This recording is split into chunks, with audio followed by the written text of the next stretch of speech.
Assalamualaikum warahmatullahi wabarakatuh. Perkenalkan, nama saya Putri Salsabila, mahasiswa Universitas Negeri Padang, jurusan Akuntansi tahun masuk 2021, NIM 21043052. Video ini saya buat untuk memenuhi tugas kedua dari matkul Hukum Bisnis dan Regulasi oleh dosen pengampu Bapak Dovi Septiari SE MSc. Di sini saya akan membahas tentang hukum jaminan. Yang pertama, kita akan membahas lembaga penjamin. Jaminan berasal dari kata jamin yang artinya tanggung atau dapat diartikan sebagai tanggungan. Dalam kitab Undang-Undang Hukum Perdata memang tidak dijabarkan langsung apa itu arti jaminan. Tetapi pada Kitab Undang-Undang Hukum Perdata pasal 1131 dan 1132 terdapat beberapa terdapat beberapa arti dari jaminan tersebut. Yang pertama, kita masuk kepada Kitab Undang-Undang Hukum Perdata pasal 1131 yang berbunyi, segala kebendaan si berutang atau debitur, baik yang bergerak maupun yang tidak bergerak, baik yang sudah ada maupun yang baru akan ada di kemudian hari, menjadi jaminan suatu segala perikatan pribadi debitur tersebut. Dan dikuatkan lagi pada Kitab Undang-Undang Hukum Perdata pasal 1132 yang berbunyi, kebendaan tersebut dalam pasal 1131 KUH Perdata menjadi jaminan bersama bagi para kreditur, dan hasil pelelangan kebendaan tersebut dibagi di antara para kreditur seimbang menurut besar kecilnya piutang yang mereka masing-masing, kecuali alasan-alasan yang sah untuk mendahulukan piutang yang satu daripada piutang yang lain. Fungsi jaminan ini yaitu untuk meyakinkan kreditur bahwa debitur mempunyai kemampuan untuk mengembalikan atau melunasi kredit yang diberikan kepadanya sesuai dengan persyaratan dan perjanjian kredit yang telah disepakati bersama. Jadi, jaminan ini dibutuhkan untuk memastikan debitur mampu mengembalikan pinjaman kepada kreditur. Kreditur sangat-sangat membutuhkan lembaga penjamin atau lembaga jaminan ini. Karena tanpa jaminan dari debitur, maka kreditur tidak akan mau memberikan fasilitas kreditnya. Jadi itu arti dari jaminan tersebut. Lalu kita masuk kepada ruang lingkup hukum jaminan. Hukum jaminan adalah hukum yang mengatur tentang hak jaminan, kebendaan yang mencakup hak jaminan benda tak bergerak dan hak jaminan benda bergerak. Yang pertama kita akan membahas lembaga jaminan benda tak bergerak. Benda tak bergerak di sini contohnya ada tanah dan semua komponen yang ada di atas tanah tersebut, seperti rumah, bangunan-bangunan toko atau kadai, dan juga tumbuhan dan lain-lain. Untuk lembaga jaminan benda tak bergerak dikenal dengan hak tanggungan. Lalu kita masuk kepada benda bergerak. Benda bergerak contohnya ada kendaraan seperti mobil, motor, becak, dan lain-lain, dan juga hewan seperti kerbau, sapi, kucing, dan lain-lain. Untuk hak jaminan benda bergerak adalah gadai dan fidusia. Lalu kita masuk ke jenis jaminan.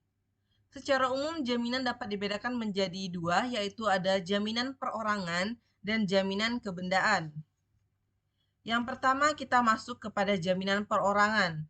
Jaminan perorangan adalah jaminan seseorang dari pihak ketiga yang bertindak untuk menjamin dipenuhinya kewajiban-kewajiban dari debitur. Dengan perkataan lain, jaminan perorangan itu adalah suatu perjanjian antara seorang berpiutang atau kreditur dan seorang ketiga yang menjamin dipenuhinya kewajiban-kewajiban si berutang atau debitur. Yang kedua, kita masuk kepada jaminan kebendaan.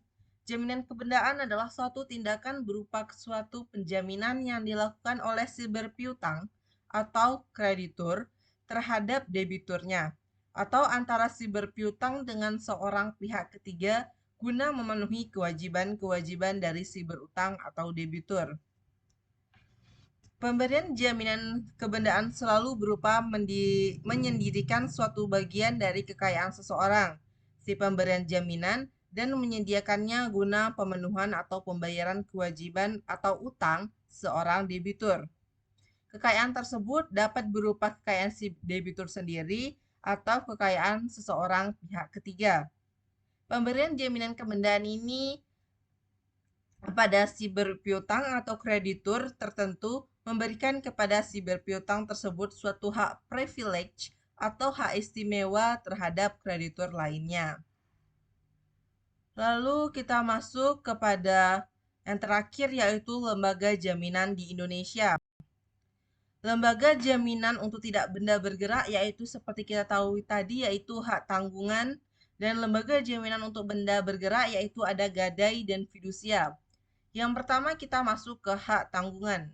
Hak tanggungan adalah hak yang dibebankan pada hak atas tanah beserta benda-benda lain yang merupakan kesatuan dengan tanah. Benda-benda lain tersebut berupa bangunan, tanaman, dan hasil karya seperti lukisan yang melekat secara tetap pada bangunan. Undang-undang yang mengatur tentang hak tanggungan yaitu ada Undang-Undang Nomor 4 Tahun 1996. Untuk hak tanggungan ini tertulis dalam undang-undangnya sejak tanggal 9 April 1996. Yang kedua ada gadai. Gadai yaitu hak yang diperoleh seorang berpiutang atau suatu benda bergerak yang diserahkan kepadanya oleh seseorang yang berutang atau oleh orang lain atas namanya, dan yang memberikan kekuasaan kepada si berpiutang itu untuk mengambil pelunasan dari barang tersebut secara didahulukan daripada orang-orang berpiutang lainnya, dengan dikecualikan biaya yang melarang barang tersebut dan biaya yang telah dikeluarkannya untuk menyelamatkannya setelah barang itu digadaikan. Biaya-biaya mana yang harus didahulukan?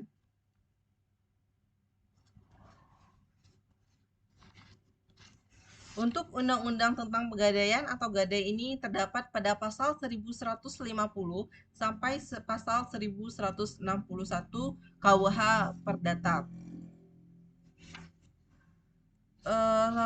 Lalu kita lanjut yang terakhir yaitu ada fidusia. Fidusia adalah hak jaminan atas benda bergerak khususnya bangunan yang tidak dibebani hak tanggungan sebagai bangunan bagi pelunasan utang tertentu, yang memberikan kedudukan yang diutamakan kepada penerima fidusia terhadap kreditur lainnya. Undang-undang tentang fidusia terdapat pada Undang-Undang Nomor 42 Tahun 1999. Terdapat prinsip-prinsip jaminan fidusia. Yang pertama adalah bahwa secara real, pemegang fidusia hanya berfungsi sebagai pemegang jaminan saja, bukan sebagai pemilik yang sebenarnya. Lalu yang kedua ada hak pemegang fidusia untuk mengeksekusikan barang jaminan baru ada jika ada prestasi dari pihak debitur. Lalu yang ketiga, apabila utang sudah dilunasi, maka objek jaminan fidusia mesti dikembalikan kepada pihak pemberi fidusia. Dan yang terakhir, jika hasil penjualan atau eksekusi barang fidusia melebihi jumlah hutangnya, maka sisa hasil penjualan harus dikembalikan kepada pemberi fidusia. Jadi jika ada sisanya, harus itu diberikan, bukan dianggap hilang begitu saja. Jadi hanya itulah pembahasan dari saya.